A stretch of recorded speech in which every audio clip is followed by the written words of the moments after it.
大家好，我是丽姐，欢迎大家来听相亲故事，感谢大家的订阅。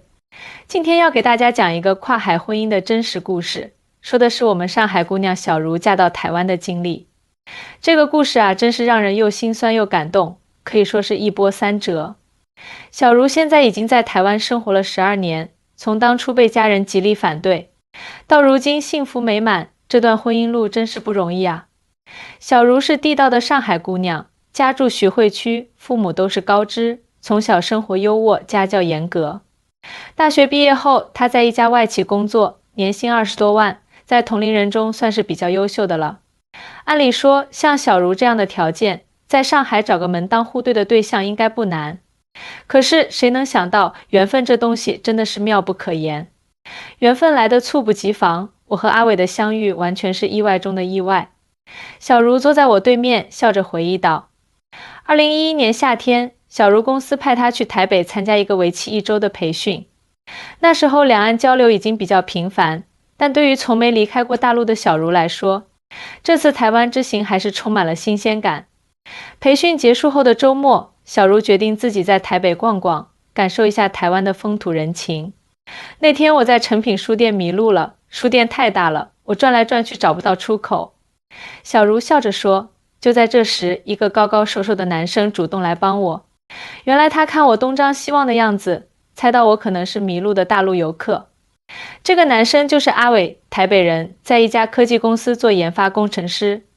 阿伟不仅帮小茹找到了出口，还热心地当起了导游，带她逛了台北最有特色的几个地方。那天下午，我们从诚品书店一直聊到了西门町，又从西门町聊到了饶河夜市。小茹回忆道，阿伟很有耐心地给我介绍台北的历史文化，还带我吃了很多台湾小吃。整个下午我们聊得特别投机，感觉像是认识了很久的朋友。晚上分别的时候，我也主动要了小茹的联系方式。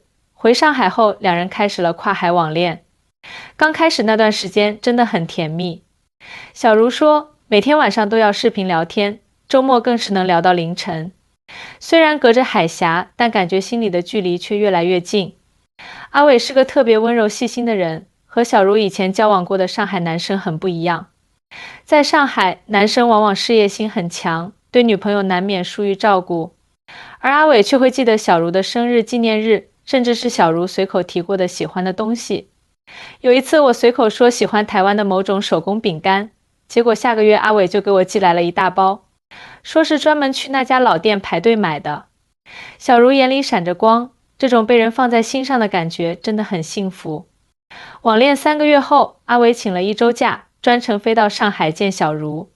这是他们第2次见面，阿伟带了满满1箱台湾特产，还有精心挑选的礼物。见面那天，小茹发现阿伟比记忆中还要帅，身高1.83米，长相斯文，说话温和有礼，一口标准的普通话中带着轻微的台湾腔，听起来格外亲切。那1周，阿伟住在酒店，每天都来接我下班，带我去上海各个地方玩。小茹说，她对上海很感兴趣，什么豫园、外滩、田子坊都想去看看。我带她去吃上海本地小吃，她也特别捧场，说上海的点心精致，很符合她的口味。这次见面让两人的感情更进一步，阿伟正式向小茹表白，两人确定了恋爱关系。可是好景不长，当小茹把阿伟介绍给父母时，遭到了强烈反对。我爸妈听说阿伟是台湾人，脸色立刻就变了。小茹叹气道，他们那一代人对台湾的印象还停留在很早以前，觉得台湾经济不如大陆发达，担心我嫁过去会吃苦，更重要的是他们担心两岸关系复杂，怕我以后回不了家。小茹的父母不仅反对，还找了很多亲戚来劝小茹分手。他们认为上海本地就有那么多优秀的男孩子，为什么非要找个台湾的？万一以后政策变了怎么办？万一两岸发生什么变故怎么办？那段时间我每天回家就是一场战争。小茹眼圈泛红，我爸甚至威胁说，如果我坚持和阿伟在一起，就断绝父女关系。面对家人的反对，小茹一度很迷茫，她爱阿伟，但也不想伤害父母。这种两难的处境让她度过了人生中最艰难的一段时间。阿伟那边的情况也不乐观，当她告诉父母自己正在和一个上海女孩交往时，也遭到了质疑。阿伟的父母对大陆的印象也很刻板，小茹说，他们担心我是冲着台湾的生活条件和福利政策来的，怕我是想骗钱骗绿卡。尤其是阿伟的妈妈直接问阿伟是不是被我的外表迷惑了，没看清我的真面目。在台湾家人眼中，大陆女孩往往被贴上物质功利的标签，他们担心小茹只是把阿伟当作前往台湾的跳板，担心这段婚姻不会长久。阿伟的妈妈甚至委婉地建议阿伟可以和我交往，但不要考虑结婚。小茹苦笑道，这让我很受伤，感觉自己的真心被质疑了。阿伟也很为难，一方面他坚信小茹是真心爱他的，另一方面他又不想伤害父母的感情。两地家庭的反对给这对恋人带来了巨大的压力。除了家人的反对，小茹还面临着文化差异带来的困惑。虽然同样说中文，但两地的生活习惯和价值观却有不少不同。比如说，上海人比较直接，有什么说什么，但台湾人讲究含蓄，很多话都是点到为止，需要你自己去领会。小茹说，刚开始交往的时候，我经常因为太直接而让阿伟尴尬，还有饮食习惯的差异。上海菜偏甜，而台湾菜则融合了闽南和日本风格，口味更加多元。小茹刚去台湾的时候很不适应那边的饮食，还有一点就是对金钱的态度不同。小茹说，上海人比较会赚钱也会花钱，讲究物质生活品质，而台湾人则更注重精神层面的满足，不太在意房子大小、车子品牌这些。阿伟就是这样，他宁愿住小一点的房子，也要留出钱来旅游、看展览。这些差异在恋爱初期并不明显，但随着交往的深入，逐渐浮出水面，成为两人需要共同面对的课题。两人的恋情持续了1年多，期间阿伟又来上海探望了小茹2次，小茹也去台湾旅游了1次。两家人的态度依然强硬，但两人的感情却越来越深。其实那段时间我心里也有犹豫。小茹坦言，我担心阿伟只是玩玩而已，毕竟异地恋很难坚持。我也担心自己适应不了台湾的生活，毕竟我从小在上海长大，对那边的一切都很陌生。小茹的闺蜜们也都劝她三思，你在上海条件这么好，为什么要冒险去台湾呢？万一不适应怎么办？万一婚姻失败怎么办？你连台湾话都不会说，怎么和当地人交流？这些问题，小茹自己也想过无数次。她查阅了大量两岸婚姻的案例，发现有成功的，也有失败的。成功的案例让她看到希望，失败的案例则让她更加谨慎。经过深思熟虑，小茹决定赌一把。我觉得阿伟是真心爱我的，我也爱他。如果因为害怕未知而放弃这份感情，我可能会后悔一辈子。2013年初，阿伟向小茹求婚了。他专程飞到上海，在外滩的夜色中单膝跪地，掏出一枚钻戒。茹茹，嫁给我好吗？我会用一生的时间来爱你，来证明你的选择是对的。面对阿伟真诚的眼神，小茹流着泪点了头。求婚后，两人开始筹备婚礼和小茹赴台的相关手续。当时的政策是，大陆配偶嫁到台湾后，需要先办理团聚签证，2年后才能申请定居证。这意味着小茹在最初的2年里不能在台湾工作，也不能享受台湾的医疗保险。那时候我才知道，原来嫁到台湾有这么多限制。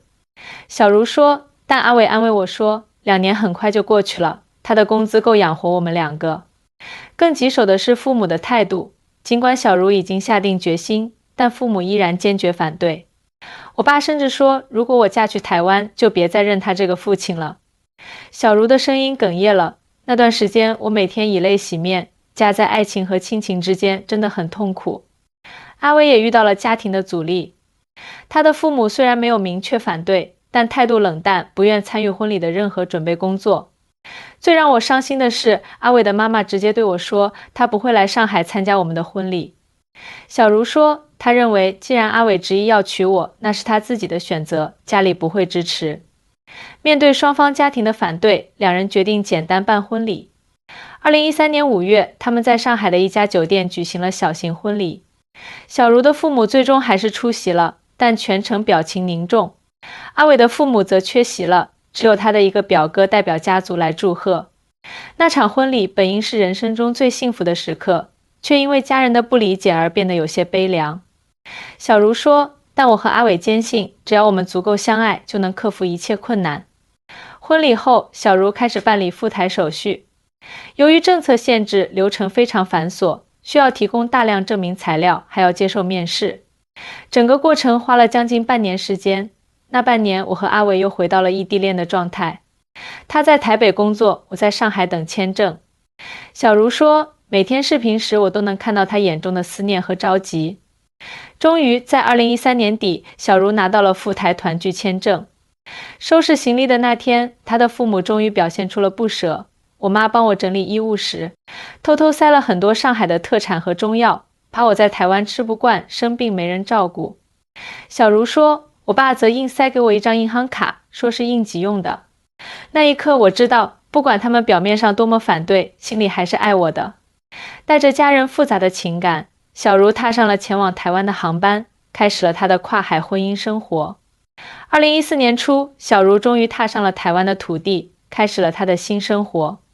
阿伟在桃园机场接她，两人紧紧相拥，仿佛要把这半年的思念都融进这个拥抱里。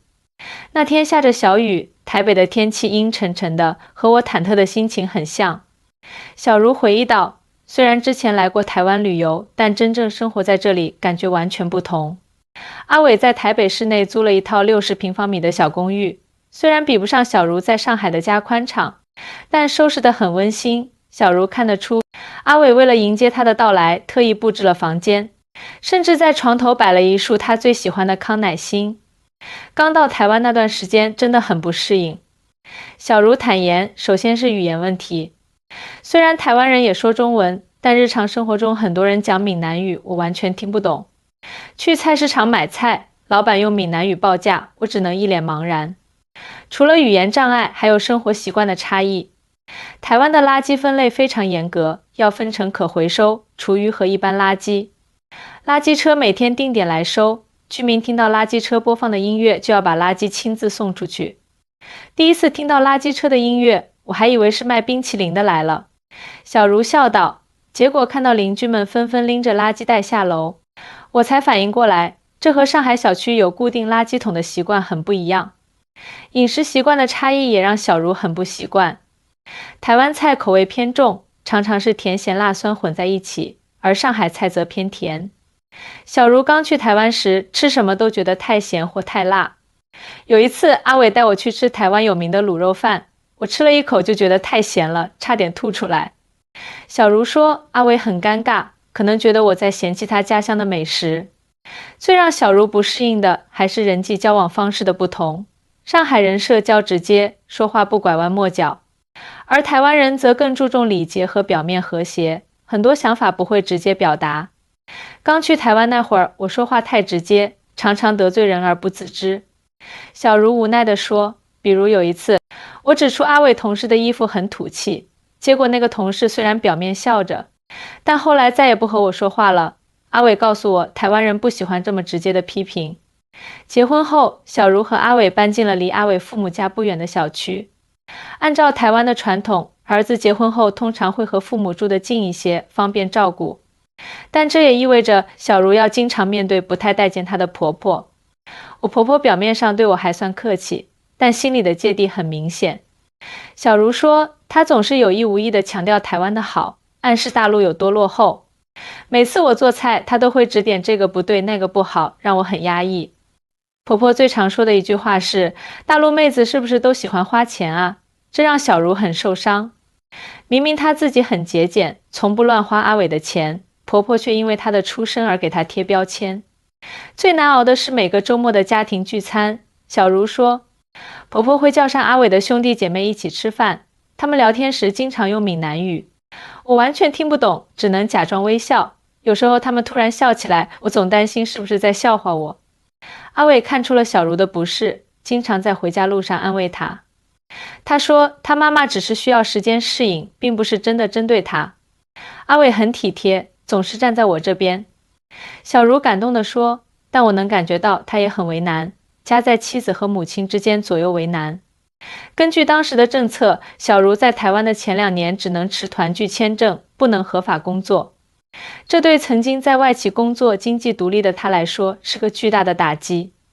那2年，我完全依靠阿伟的收入生活，没有自己的钱，这种感觉很不好。小茹说，我曾经是个独立的职业女性，突然变成了家庭主妇，整天无所事事，很容易自我怀疑。为了打发时间，小茹开始学习闽南语和台湾文化。她报名参加了社区大学的课程，认识了一些台湾朋友，也遇到了一些和她情况类似的大陆配偶。那段时间，我认识了不少和我一样嫁到台湾的大陆姐妹。小茹说，大家经常聚在一起，分享生活经验，互相鼓励。知道自己不是孤军奋战，心里踏实多了。2年后，小茹终于拿到了台湾的定居证，可以合法工作了。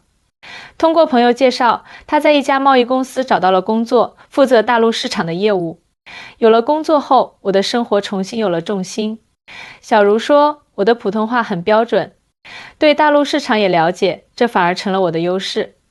公司老板很看重我的背景，觉得我能帮助公司开拓大陆市场。有了经济独立，小茹的自信心也回来了。她开始主动了解台湾的风土人情，学习当地的生活方式，慢慢融入这个社会。结婚第3年，小茹和阿伟有了爱情的结晶，一个可爱的儿子。孩子的出生让2家人的关系有了微妙的变化。孩子出生后，我婆婆的态度明显软化了。小茹说，她很疼爱孙子，经常来我家帮忙照顾孩子。通过孩子，我们的关系也渐渐改善。小茹的父母也放下了心中的芥蒂，迫不及待地要来台湾看外孙。在办理了相关手续后，他们终于踏上了台湾的土地。我爸妈来台湾的第1天，就被这里的环境震撼到了。小茹回忆道，他们原以为台湾很落后，结果发现台北的街道整洁有序，公共设施非常完善，人们素质普遍很高。小茹的父母特别惊讶于台湾的医疗服务。我爸有高血压，在台湾看病，医生细致耐心地问诊，不像在上海看病那么匆忙。而且因为有健保，看病费用特别低，我爸连连称赞。更让他们意外的是，小茹在台湾的生活质量比他们想象的要好得多。虽然住的房子不大，但生活节奏慢，压力小，空气新鲜，食品安全有保障。我带爸妈去菜市场，他们惊讶于蔬菜水果的新鲜程度，价格还比上海便宜。小茹说，晚上我带他们去夜市，他们被各种美食和热闹氛围吸引，连连说台湾保留了很多传统文化，比上海还有人情味。这次台湾之行彻底改变了小茹父母的看法。临走时，他们对阿伟说，谢谢你照顾我们女儿，我们现在放心了。转眼间，小茹嫁到台湾已经12年了。这12年里，她和阿伟的感情越来越深厚，两人共同经历了很多风风雨雨，也收获了许多幸福时刻。最开心的是，2家人的关系越来越好。小茹欣慰地说，现在我父母每年都会来台湾住上1-2个月，我婆婆也去过上海好几次。大家从当初的互相不理解，到现在成了一家人，真的很不容易。小茹现在已经完全适应了台湾的生活，她不仅能说一口流利的闽南语，还学会了做台湾菜，融入了当地社区。她在贸易公司工作得很出色，还因为业绩优秀升任了部门经理。在台湾生活这么多年，我真的爱上了这里的一切。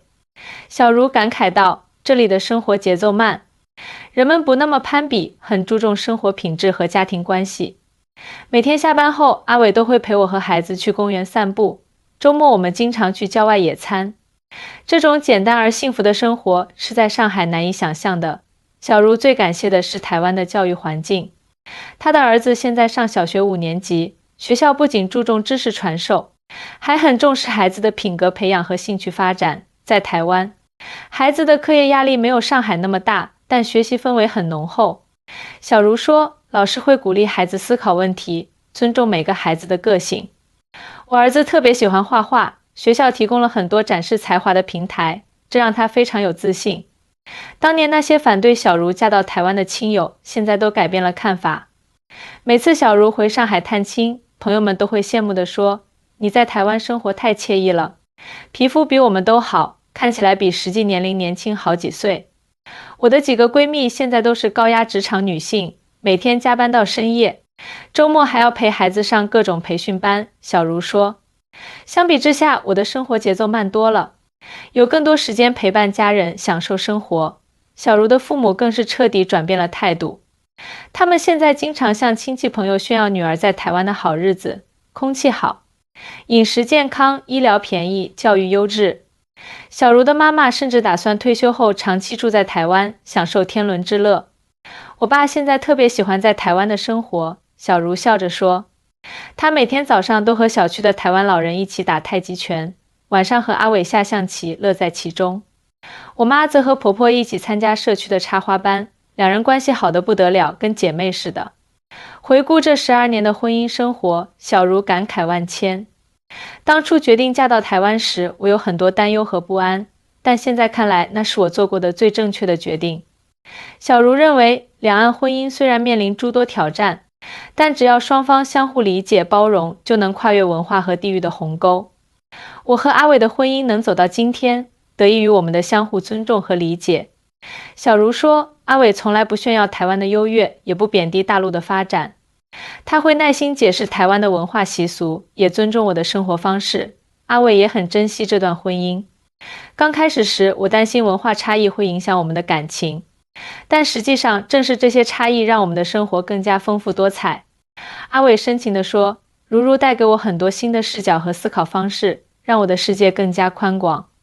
小茹体会最深的是台湾男人的家庭观念和责任感。阿伟非常重视家庭，每天下班后第一件事就是陪孩子写作业，周末也会承担家务。小茹说，她从不把养家视为负担，而是一种幸福的责任。对于那些正在考虑跨海婚姻的姐妹，小茹有几点建议。首先，一定要做足功课，了解两地的文化差异和政策法规。其次，要有心理准备，适应新环境需要时间和耐心。最重要的是要选择一个真心爱你、尊重你的伴侣，这比什么都重要。如今，小茹和阿伟已经在台北郊外买了一套小别墅，有自己的小花园。每天清晨，小茹都会在花园里浇花，享受阳光和新鲜空气。现在想想，当年如果因为害怕困难而放弃这段感情，我可能会后悔一辈子，小茹感慨道。虽然这12年经历了很多挑战，但所有的付出都是值得的。小茹最大的收获是看到两家人从敌对到和解，从误解到理解。我婆婆现在特别疼我，经常夸我是她见过最好的媳妇。我爸爸也把阿伟当成亲儿子一样，小茹骄傲地说，这种家庭和睦的氛围是任何物质条件都无法比拟的。对于未来，小茹和阿伟已经有了规划，他们打算等儿子上大学后，带着两边的父母环游世界，共同享受天伦之乐。人生短短几十年，与其纠结于地域和文化的差异，不如勇敢追求自己想要的幸福。小茹感慨道，只要是真爱，就值得我们为之努力和坚持。听完小茹的故事，我不禁感慨万千。作为一名婚恋红娘，我见过太多因为家庭反对、文化差异而错过真爱的案例。小茹和阿伟的故事让我相信爱情的力量确实能够跨越一切障碍。亲爱的听众朋友们，如果你们也正在为爱情而犹豫、纠结，希望小茹的故事能给你们一些启示和勇气。爱情没有对错，只有适合不适合，没有容易不容易，只有值得不值得。如果你认定对方就是今生的良人，那就勇敢地去追求吧。我是丽姐，感谢大家收听今天的节目，我们下期再见。